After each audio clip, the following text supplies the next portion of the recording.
Warning, there's a little bit of flashing imagery from the game around the 7-minute mark, so if you're sensitive to such things, maybe just skip ahead to the end after that point. Thanks, enjoy.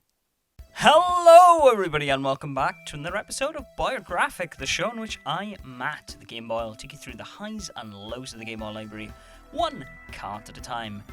This week we will be looking at an overlooked Japanese exclusive with Miracle Adventure of Esparks.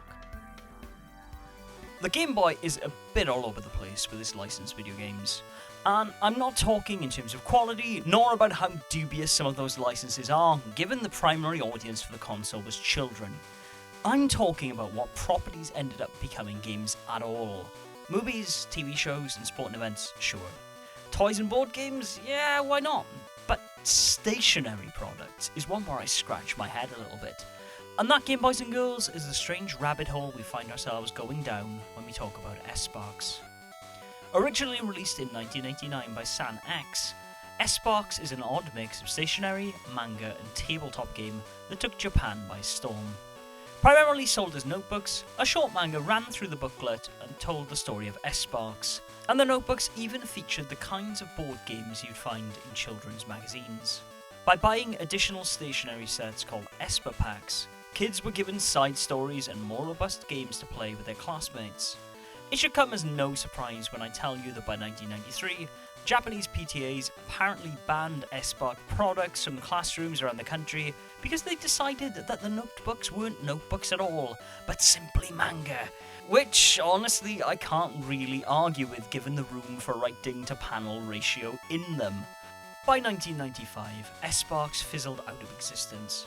But not before the manga was revamped, briefly migrating to the pages of Koro Koro magazine, and spawning things like trading cards and 2 video games, an action RPG for the Super Famicom based on the new manga, and Miracle Adventure of Esparks on the Game Boy. Released in 1992, the game tells the story of the 6th Notebook series? Manga? Anyways, you play as Esparks, a boy blessed with the power of the gods to fight evil. In this instance, the evil is Gorgale, and you need to defeat him to save the goddess and restore the land. A story explained in Japanese between the 6 stages as you ascend through the castle. Fortunately, unlike the Super Famicom title, the Game Boy game isn't an RPG, so an understanding of Japanese isn't going to get in the way of your enjoyment of what is really just a fun action platformer. As you'd expect, the controls are A to jump and B to shoot, and the game overall plays like a mix between Mega Man and the platform sections of Gargoyle's Quest, but without getting anywhere near the difficulty level associated with either series. When you consider the design of Esparks himself, I'm sure the Mega Man comparison isn't that much of a stretch to imagine, but it is true that initially most of the platforming you'll do is jumping on disappearing platforms, shooting enemies that fly at you from all angles from off screen, and doing calculated jumps over pits and spike traps. The only difference is that here you have a generous health bar, and a trip into a pit, spike-filled or otherwise, isn't going to see you instantly dying. Admittedly, that removes some of the stakes, but as someone who likes to have fun playing video games, it's a welcome change, especially given how crappy the game can be about hitting you with a projectile from off-screen. So, where's the Gargoyle's Quest, I hear you cry? Is it just a loose comparison based on the aesthetics?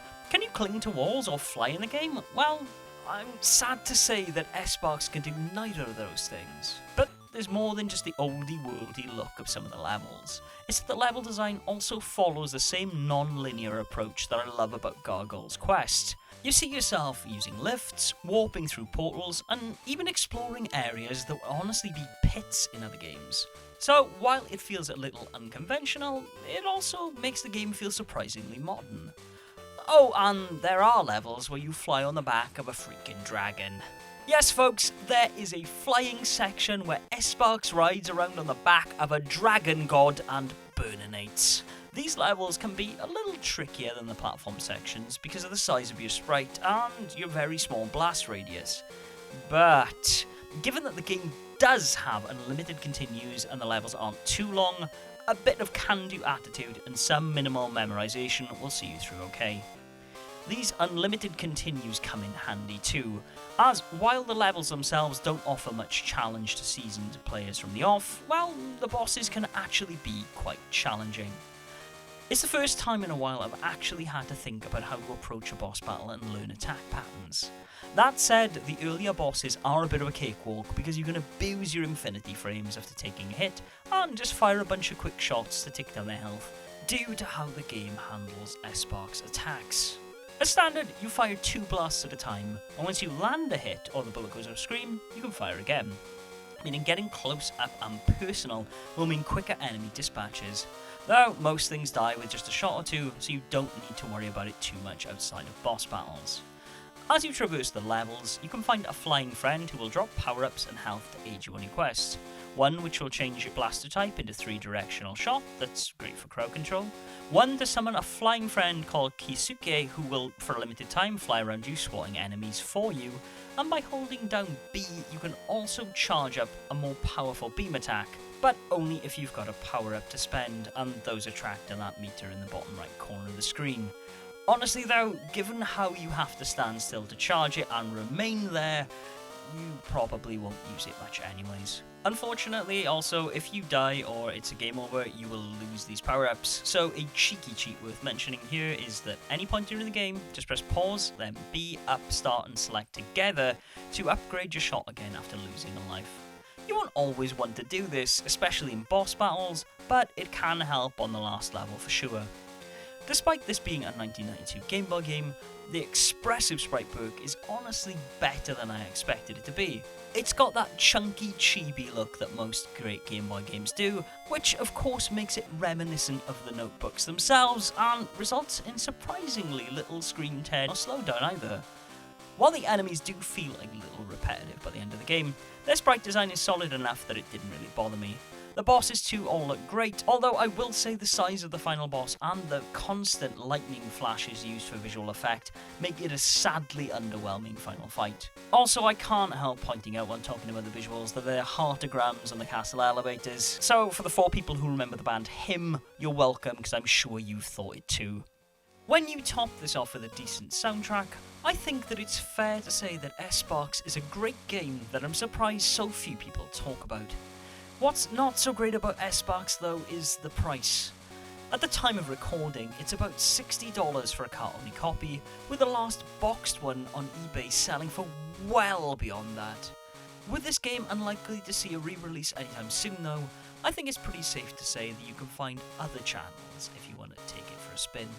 Overall, Miracle Adventure of Esparks isn't going to blow you away, but I have to be honest and say that this is the first Game Boy game I've enjoyed playing through in one sitting for a really long time.